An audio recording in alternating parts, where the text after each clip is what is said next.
So before I get started, I just wanted to tell every one of you, if you wonder where I have been in the process of moving.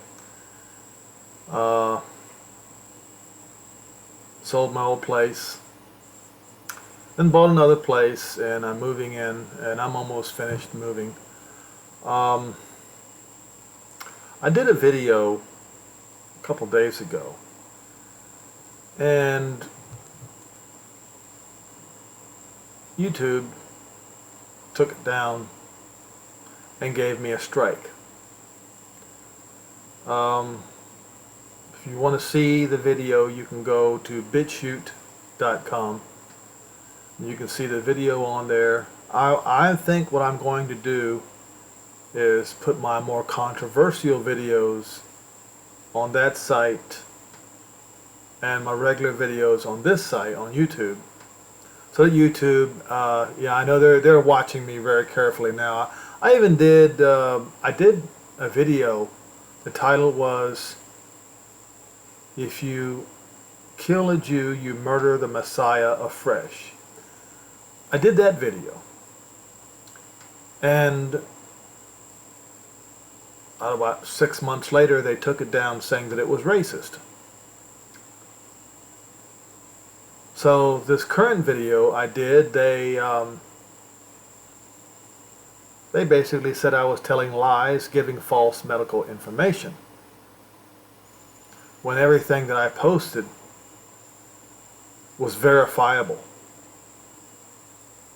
I don't just say things, I back them up with fact that you can find on the internet or on Bible Hub. But anyway, so I'm sure most of you are witnessing the fiasco that is the United States withdrawal from Afghanistan, and wonder what on earth is going on, why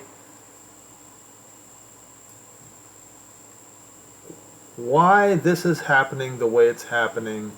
And I can tell you it's not hard to understand.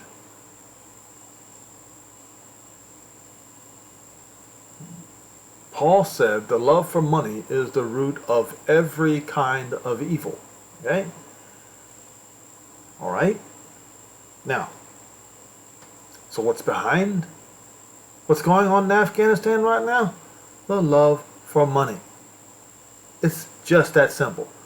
What is behind the, how do I say, the coronavirus fiasco? The love for money. Every single time it's about money. But that is going to be fixed. That love for money is going to be mitigated. I'm going to show you today how our Father in heaven is going to mitigate that problem. But I'm going to talk a little bit about this fiasco in Afghanistan in this particular article on Zero Hedge. The title is, "Did the New York Fed confiscate $1.3 billion in Afghan gold? Striking revelations from Afghanistan's central bank chief." Yesterday morning, shortly after the acting Afghan central banker chief, Ajmal Ahmadi, fled the country after he was somehow pushed on board of a military plane by his colleagues, and warning on Twitter that the country has no dollars left domestically, i.e. any dollars in gold currently stored at the local central bank vault, have been pillaged by the Taliban, even though the country's new rulers vowed on Saturday that the treasury, public facilities, and government offices were the property of the nation and should be strictly guarded, sparking domestic bank runs and a record rout on the local currency, the Afghani. Some asked what that means for Afghan reserves stored offshore.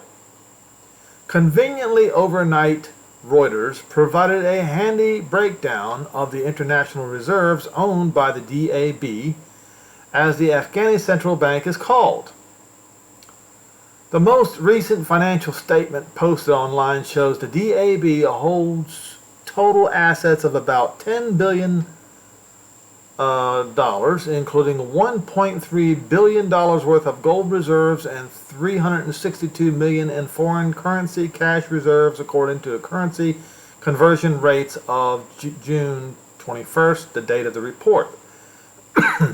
Notably, a big chunk of the reserves aren't held in the country, as we observed yesterday. You'd think these folks would know better. Digging deeper, the DAB's June statement stated that the bank owned investments worth $6.1 billion. While the latest report did not provide details of those investments, a breakdown in the year-end report showed that the majority of those investments were in the form of U.S. Treasury bonds and bills, most likely held by proxy at the Fed, where they make up a portion of the $3.5 trillion in securities held in custody by the U.S. Central Bank. As Reuters further notes, investments were made through the International Bank for the Reconstruction and Development, an arm of the World Bank, or through the FRBNY and held in New York. Among its smaller items are shares in an investment pool by the Bank for International Settlement, which is based in Switzerland, as well as an economic cooperation organization, Trade and Development Bank in Turkey.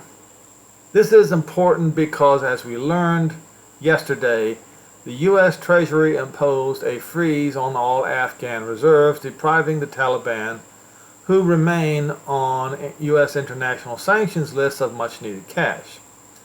A Biden administration official confirmed as much, telling Reuters any central bank assets the Afghan government have in the United States will not be made available to the Taliban. Additionally, the DAB's foreign currency cash holdings worth around $362 million consist almost entirely of U.S. dollars and were held at the bank's head offices and branches, as well as a presidential palace, which is now in the hands of the Taliban and is likely lost forever. That's not all that's gone. According to the DAB, some $160 million worth of gold bars and silver coins held at the bank's vault at the presidential palace. Also gone is a hoard of 2,000-year-old gold jewelry, ornaments, and gold and coins known as Bactrian treasure, which was held in Afghan central bank vaults. I want to scroll down further here.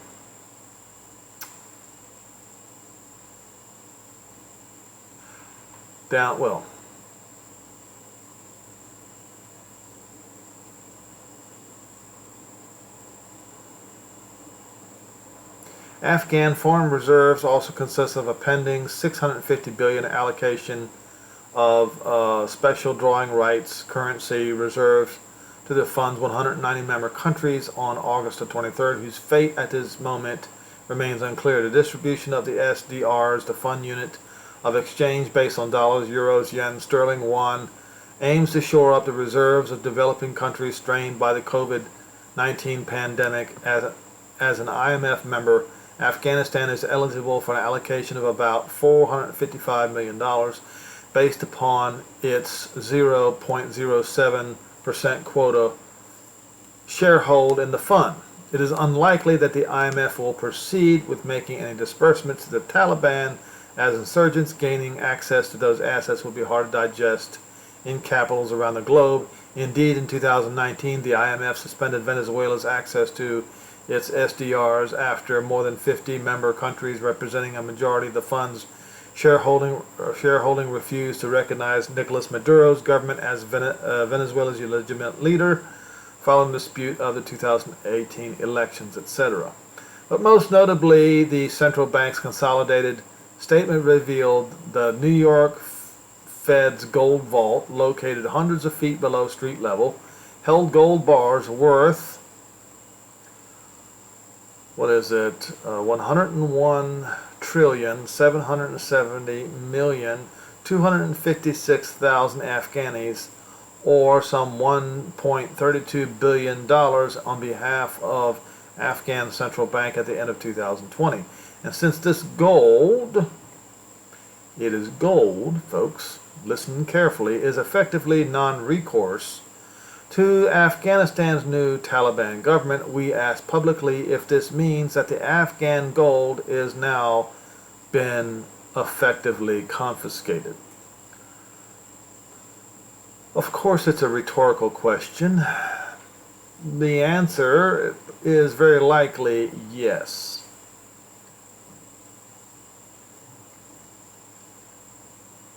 And it's just like they posted right here. Afghanistan's central bank has $10 billion in assets, but a majority of the funds are held by the Federal Reserve in New York, RTRS, and now the gold is gone, all gone. Using gold as leverage would hardly be a first. Most recently, the Bank of England refused to release some $1 billion worth of Venezuela gold. Gold, not the dollars, not the currency, but straight up gold, to the Maduro regime after he was found to be illegitimate president, and instead the monetary authority said it would only deliver the gold to Juan Guaido, or Guaido, whom Britain had found as constitutional interim president of Venezuela. However, now that Guaido's prospects have been snuffed, Venezuela's gold located in the UK remains in limbo. I hope you all see the pattern here.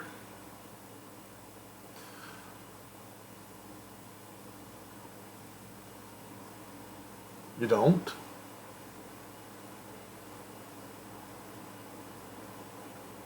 You should. You should see the pattern here on the part of the countries who are actually holding the gold. I don't need to explain it to you.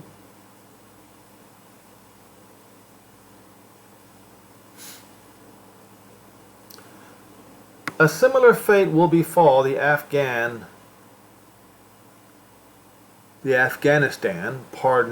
Taliban, gold, which is now effectively confiscated by the New York Fed, which will not disperse the precious metal to a regime which the Treasury has designated as illegitimate, which of course the U.S. government gave power to, just handed over power to the Taliban after all these years of not fighting against the Taliban, but according to my sources in the military, were consorting with the British to make money off of the poppy fields in Afghanistan.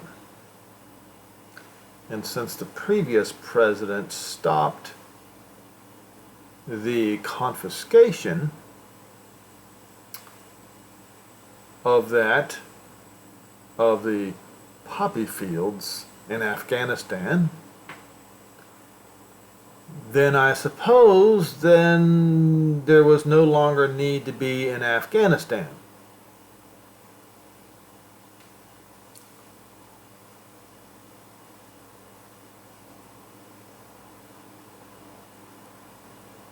Curiously, after maintaining a radio silence for the past 48 hours, the acting head of the Afghanistan Central Bank, Ajmal Ahmadi, who now functions out of an unknown location after his prompt departure, shared some much-needed clarity on the local central bank's holdings in a lengthy threat.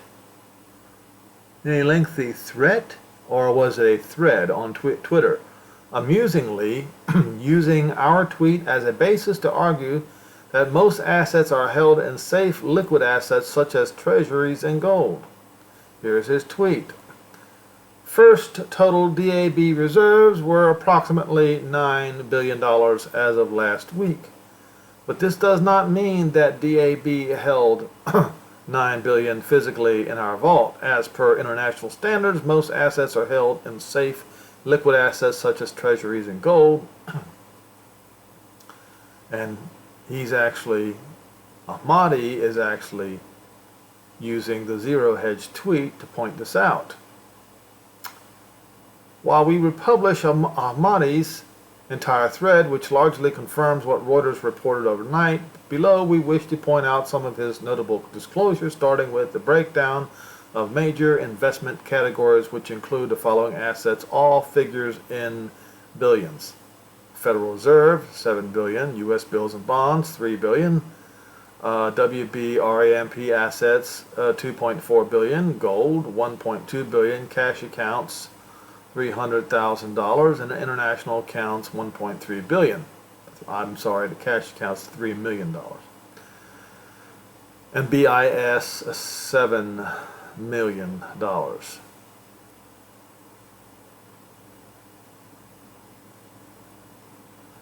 And if you would read the rest of this, you will see that what this was really all about was confiscation of the gold that is already held in the Fed in New York. The British did the same thing with, as the article pointed out, when Maduro took office.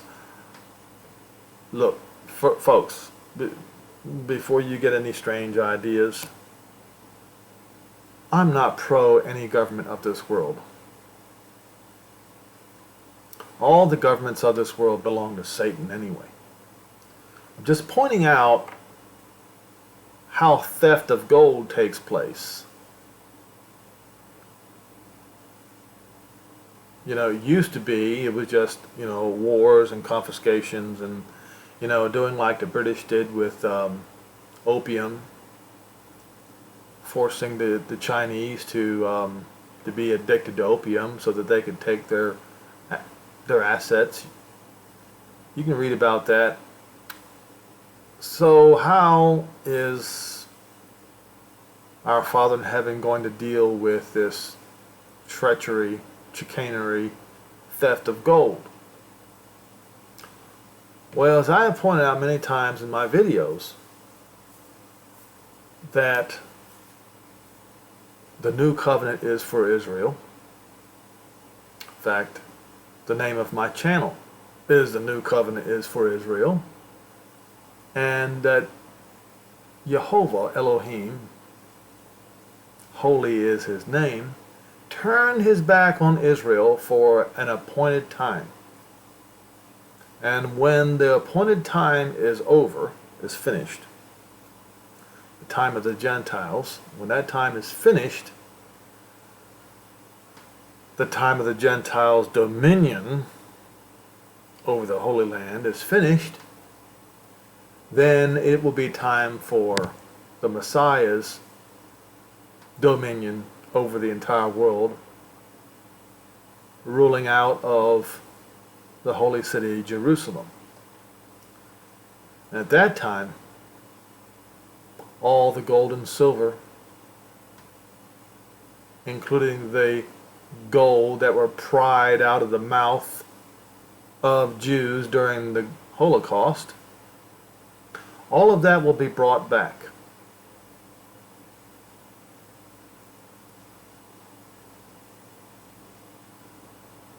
Let's first go to Haggai. Haggai 2. Now, he's talking about the temple during Haggai's days being shored up and rebuilt again. In the 7th month, in the 21st day of the month, came the word of not the Lord. See that? It says Jehovah. It says Jehovah. Does not say the Lord anywhere. By the prophet Haggai, saying, Speak now to Zerubbabel, the son of Shealtiel, the governor of Yehudah, and to, not Joshua, but to Yehoshua, the son of Josedek, the high priest, and the rest of the people, saying, Who is left among you that saw this house in her first glory? So this was the second temple being built. And how do you see it now? The eye compares it or likens it. How does your eye liken it? Now, King James says it was nothing compared to the first one, and it's probably correct. Be strong, Zerubbabel, says Jehovah, and be strong, Yehoshua, son of Jehozadak, the high priest, and be strong, all you people of the land, says Jehovah, and work, because I am with you, says Jehovah of hosts. The word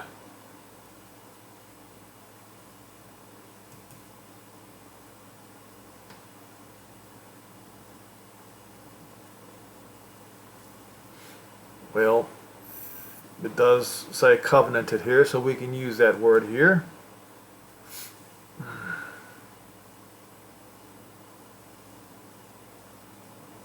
The word that I covenanted with you when you came out of Egypt.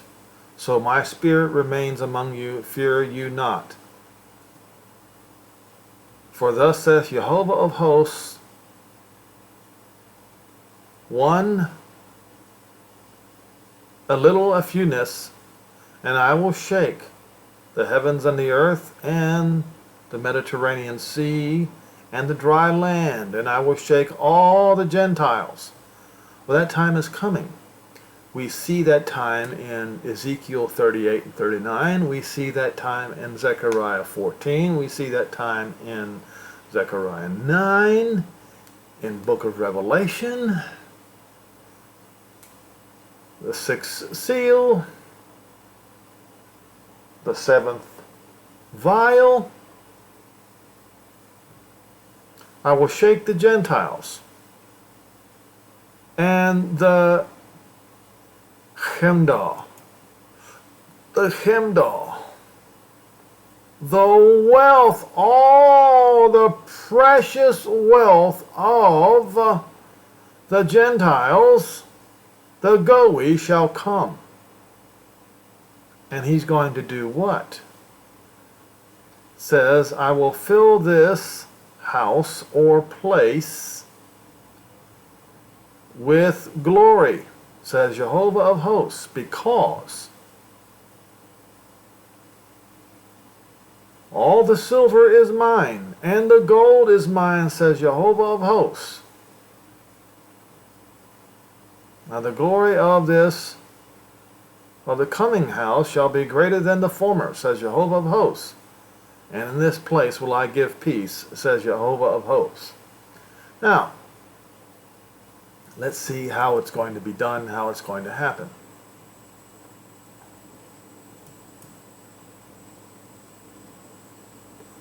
And a few months ago, I have explained to everyone who watches this YouTube channel that Zechariah 14 has been interpreted and read all wrong throughout the ages by Christians as if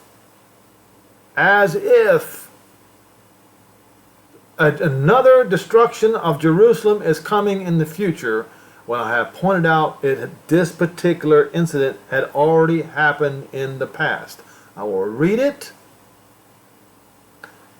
how it should be read right now. The day comes, or the day of Jehovah comes, and your spoil shall be divided in the midst of you. That happened. That happened around the Roman year 70. To deny it, it would be similar to the act of Holocaust denial. And your spoil shall be divided in the midst of you. For I will gather all the Goy against Jerusalem to battle, and the city shall be taken. The city was taken. And the houses rifled, spoiled and plundered. They were. And the women cut down. Shachab means cut down, killed, dead. Doesn't mean ravish. It means to be cut down. And it doesn't... Let's see. So it says, half of the city shall be taken captive, and the rest of the people will not. See what King James Version did? It says, shall not be cut off from the city. That it was exactly the opposite of what the truth is. In Hebrew it says, and the rest of the people will be cut off in the city. So a good portion of the people were taken into captivity and the others were killed. Right here. And the rest,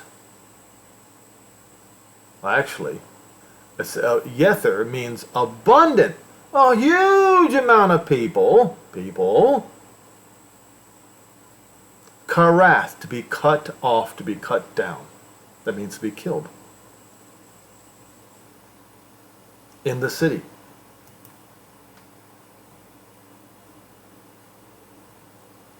The actual definition is excitement.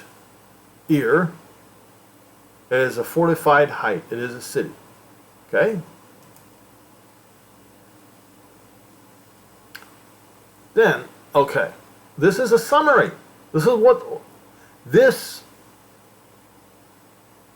from verse 1 through 5 is a summary of beginning with the year 70 all the way to the time of the end. So in retaliation, remember, Jehovah had to turn his back on Israel. Had to turn his back on the holy city because Jerusalem rejected their Messiah. Jehovah will go forth and fight against those nations, the Gentiles. On the day he fights, on the day he devours, in the day of battle, that is, on the day of Jehovah's wrath, on the Gentiles. First there was a day of Jehovah's wrath upon Jerusalem, and then there is a day of Jehovah's wrath upon the Gentiles. And his feet in that day will stand upon the Mount of Olives, which is before Jerusalem on the east. And the Mount of Olives shall cleave in the midst thereof, toward the east and toward the west, and shall be a very great valley, and half the mountain shall move towards the north, and the other half towards the south. Escape to the valley of the mountains. The valley of the mountains shall reach unto Azal. Escape. Flee the face of the earthquake, the great earthquake. When does that happen? Well, you can read about it when the sixth seal is opened.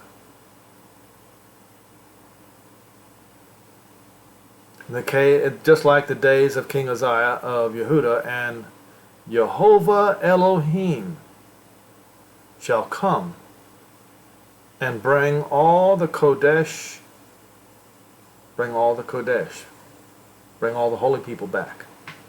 Okay? Now, I guess it would pay to continue this to show how badly King James Version interpreted this. In that day, light will be rare. Yahar means rare. In other words, there won't be any light hardly. The sun is going to grow dark. And the moon will grow dark too. Sixth seal. Does not say that light shall not be clear nor dark. That makes no sense. It says the light will be rare and congealed. Kafal means congealed. You know what congealed means, right? Shall we go look it up?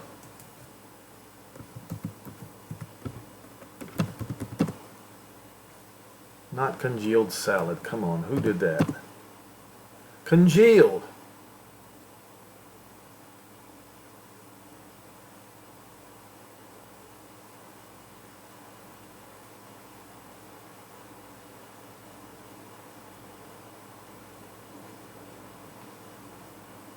I need to go to the dictionary here. Why is it? Why they have?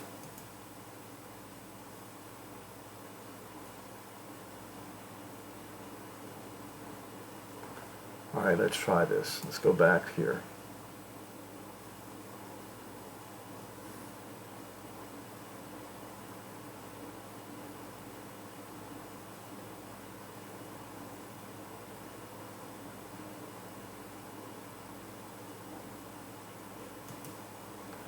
Let's just look this up. Okay, to thicken, condense.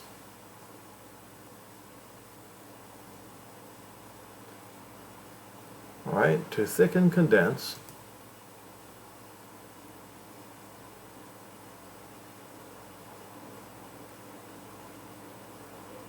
Okay, now, one day, to know Jehovah. That'll be the day, one day, that'll be the day to know Jehovah. That's when he's going to reintroduce himself to the world. The day and night. And at evening time, a light. What light? What light? I'm going to get to that in just a minute. Please, folks, remember this. Okay?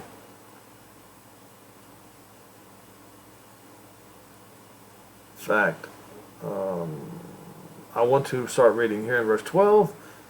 And this shall be the plague wherewith Jehovah will smite all the people that fought against Jerusalem, who participated, all the people who participated in that terrible, terrible the year 70 on the Roman calendar.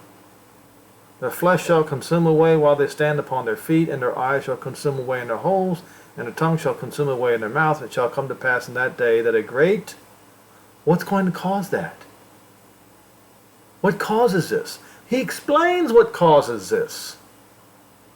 If we care to listen, a great tumult from Jehovah shall be among them, and they shall lay hold every one on the hand of his neighbor, and the hand of him shall rise up against the hand of his neighbor. Huh? A great world war against each other is going to happen. And that causes the plague of the flesh consuming away while they stand upon their feet. Where have you ever heard, where have you ever seen of flesh consuming away as they're standing on their feet? Well, Hiroshima and Nagasaki are two examples of that. He's going to cause a plague that causes fighting amongst each other, that causes this plague. Sounds like nuclear warfare to me. And Jerusalem and Yehuda will devour Jerusalem, all of Jerusalem. And the wealth of all the Gentiles round about shall be gathered together, gold, silver, and apparel in great abundance. And this plague that we talk about here, the flesh consuming away while they stand upon their feet, etc., will be on all the horses, the mules, the camels, all the animals in the field, and all the beasts that shall live in these locations. In these locations, this plague, this terrible plague. Now you can see here that all the Gentiles that are left and left alive will have to go from year to year to Jerusalem to keep the Feast of Booths. Now, and it talks about the plagues that if they don't do it. But all the gold and silver will be gathered back to Jerusalem. Now, what was that one at At evening time will be light. Watch this. Isaiah 60.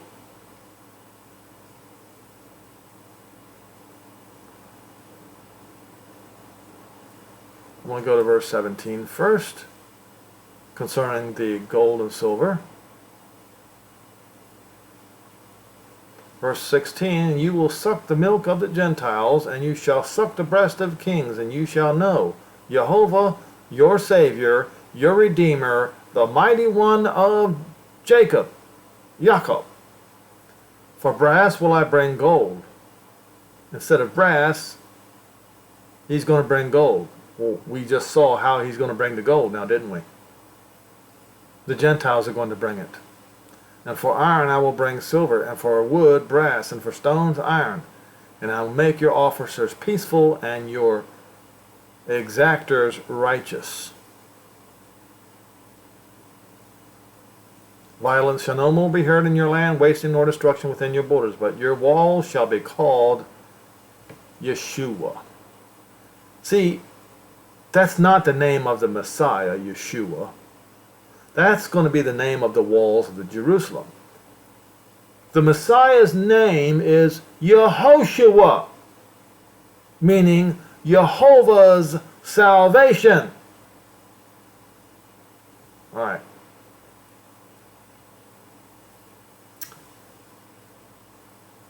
Light in the evening time in Jerusalem. Arise and shine, for thy light is come, and the glory of Jehovah, not the Lord, is risen upon you. Behold, darkness shall cover the earth. Now we know what he means in Zechariah 14 when he says the light will be rare. It's because darkness is going to cover the earth. And gross darkness the people. What people? Well, since Jehovah does make a difference between peoples, this next part of the verse will show you by extension of what people he's going to show light to. But Jehovah shall rise upon you, and his glory shall be seen upon you. Zion will have light, while the rest of the world does not. And because there is no light in the rest of the world, the Gentiles that are left alive from the nuclear aftermath, and also from the horrific earthquakes and volcanic activity aftermath, will have no choice but fulfill the prophecy that is written in Genesis, I believe it's chapter 6 or 9, when the sons of Japheth will have to live in the tents of Shem. The Gentiles shall come to your light, and the kings to the brightness of your rising. That is the light that's going to be seen in the evening time. Lift up your eyes round about and see. Collect. Gather. Who is being gathered? Your sons, Zion, from afar, and your daughters will be among, confirmed, supported, nursed at your side. Zion shall see and stream. They stream in like a river coming to Zion. The inner man will be in awe, and Zion will be enlarged to grow wide. Rahab means to grow wide. If you bother to read in the book of Revelation where it talks about there will be no more sea, speaking of the Mediterranean Sea, the water will be emptied out of the Mediterranean Sea, and that will become the new Zion.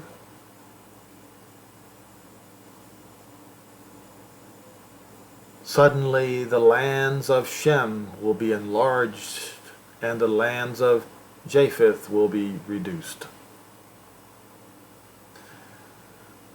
Will be enlarged, and the murmuring sound of the Mediterranean Sea, that's figuratively and literally, will be overthrown. The wealth of the Gentiles will come. All their gold and silver. All the gold and silver that's being stolen and pillaged by the greatest nations on the earth right now, using whatever means, treachery, chicanery they can to seize gold.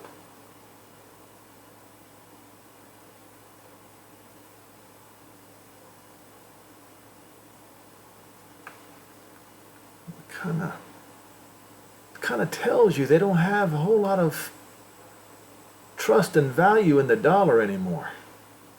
But I'm not going to get in that subject. I'm going to stay on course here. The Gentiles are going to come, or the wealth of the Gentiles is going to come. The multitudes of camels shall cover you, the dromedaries of Midian and Ephah, and those of Sheba, Saudi Arabia. They will come and bring gold and incense, and they will praise Jehovah. The flocks of Qatar will be gathered together, and the rams of Nebaioth shall be your ministers. And they will climb with acceptance on my altar, and I will glorify my house of my glory.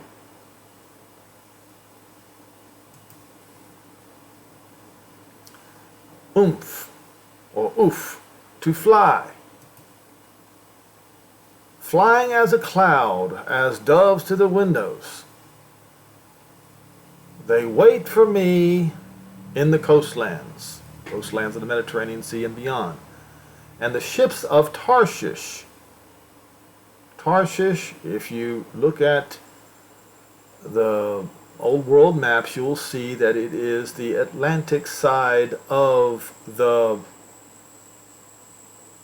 Spain and Portugal. The Atlantic side of Hispania.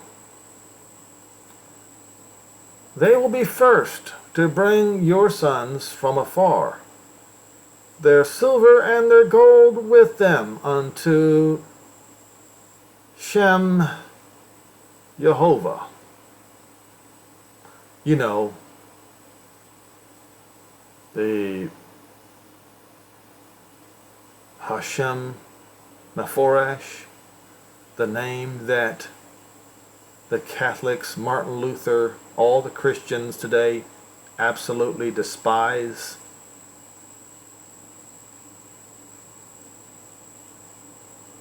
Unto Hashem Jehovah Elohim, the Holy One of Israel, because he has glorified you. The sons of strangers shall build up your walls, which means Israel will not have to build their own walls. The sons of those who persecuted them, the Christians and the Muslims and others, will now have to build their walls.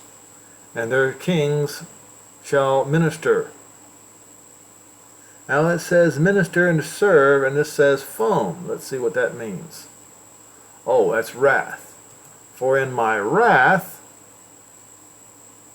I smote you, Jerusalem, but in my favor. At the time of acceptance and goodwill I will have mercy upon you. Your gates shall be continually open, and they shall not be shut day nor night, so that men may bring unto you the wealth, not the forces, the wealth of the Gentiles, and that their kings may also be brought. For the nation, for the Goy and kingdom that will not serve you shall perish, yes, those nations shall be utterly wasted.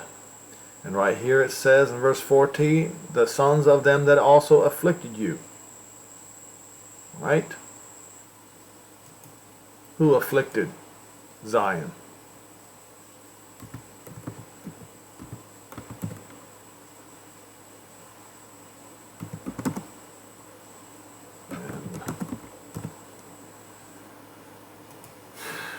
Who afflicted Zion? Who afflicted the Jews over all these years?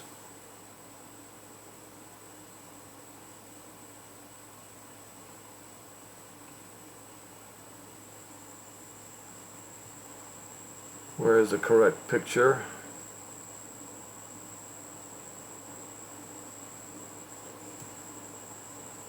You see here the one who says, I sit as a queen with a crown on her head, and she has a golden cup in her hand, and a cross in the other as a scepter. And she belittled and persecuted synagogue, the blind. Now the shoe is going to be on the other foot, folks.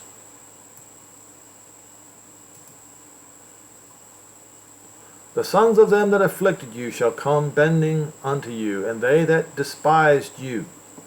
Those who despised the Jews, those that despised Jerusalem and served Rome instead, those are the ones that are of the synagogue of Satan. Those are the ones that shall bow themselves at the soles of your feet. And they will call you the city of Jehovah, Zion, Kadosh of Israel, holy of Israel. Wherein as you have been forsaken and hated, so that no man went through you, I will make you an eternal excellency, a joy of many generations. And your sun, figuratively speaking, shall no more go down, neither shall your moon withdraw itself, for Jehovah shall be your everlasting light. Even at night he will be the light. And the days of your mourning shall be ended. And your people shall all be righteous. Imagine that. And they shall inherit the land forever. The branch of my planting, the work of my hands, that I might be glorified. A little one shall become 1,000, a small one a strong nation. Jehovah will make it happen quickly in a short period of time.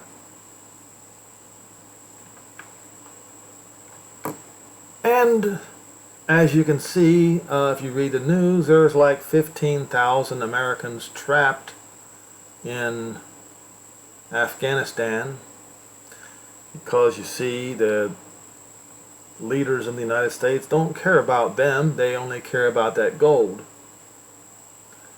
Well, if we read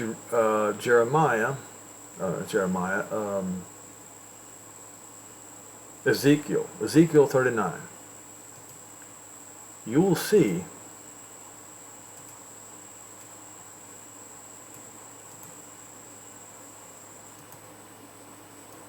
that he's not leaving any of Israel behind. Not any. This Gog and Magog war. Please, folks, do not get this idea in your mind that it is only concerning Turkey and Russia and Iran. That is the nonsense of King James Version, because if you would bother to look, you will see right here, I send a fire. Alright. And I will send a fire upon Magog, and among them that dwell carelessly in the coastlands, or they dwell in security in the coastlands. What security? Well, of NATO's security in the coastlands. The coastlands of the Mediterranean Sea, aka Roman Europe. He's going to send the fire on Magog and upon Roman Europe, and they shall know Jehovah. Okay, so it's all the world. Now, when you scroll down here, you will see something here, how Israel is going to be destroyed, restored.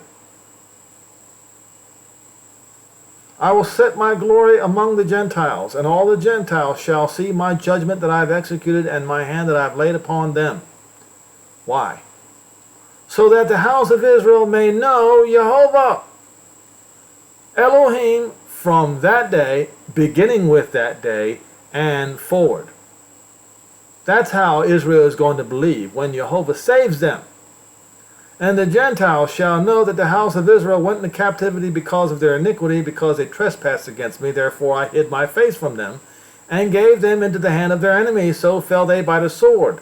According to their uncleanness and according to their transgressions have I done unto them, and hid my face from them. Therefore, this is what Jehovah Elohim says: I will bring back the captivity of Jacob, and have mercy upon part of Israel? Only the Jews? Nope, that's not what it says. Upon the house of Israel. And I will be jealous for my holy name,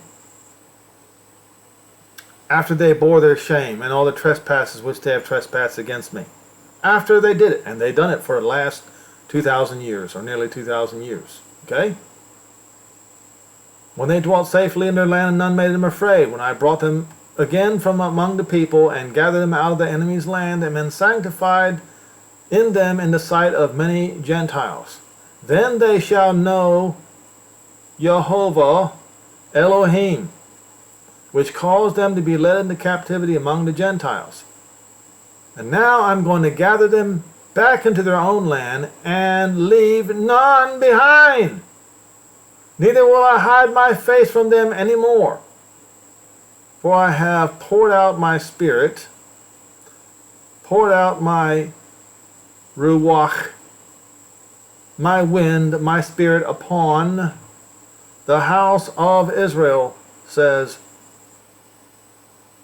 Adonai Jehovah. Okay? Now you know what's going to happen with all this gold that they are stealing from smaller nations. The treachery and chicanery that goes on in the halls of government in the greatest of nations is treachery like you have never heard of or seen. Just going in there and maybe rightfully taking, but they did not take out the Taliban. Nope, they didn't. They left them there. Now we know the reason why. Now we know the reason why they did not conquer the Taliban.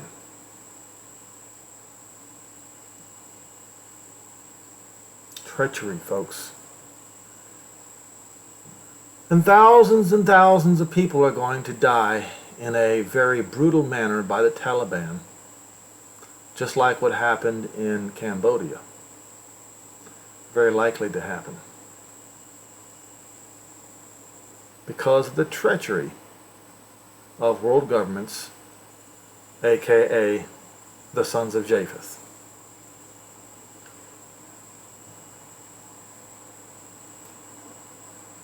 But the sons of Japheth are going to lose their shine.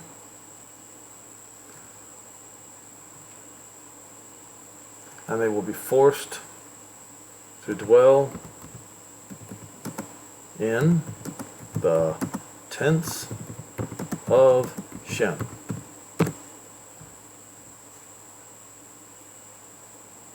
Genesis 9, verse 27. Strong's Concordance.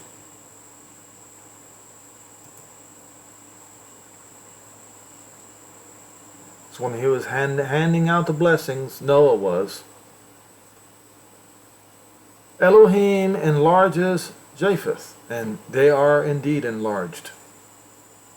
Russia, Europe, United States, Canada, Australia, South America.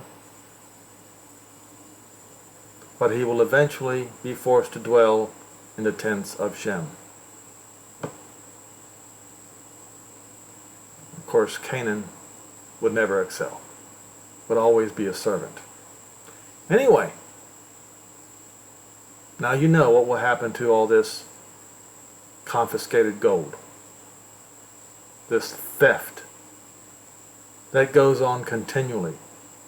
From Nazi Germany prying out gold from the mouths of the Jews to now. It's going back where it belongs. It's going to go to Mount Zion.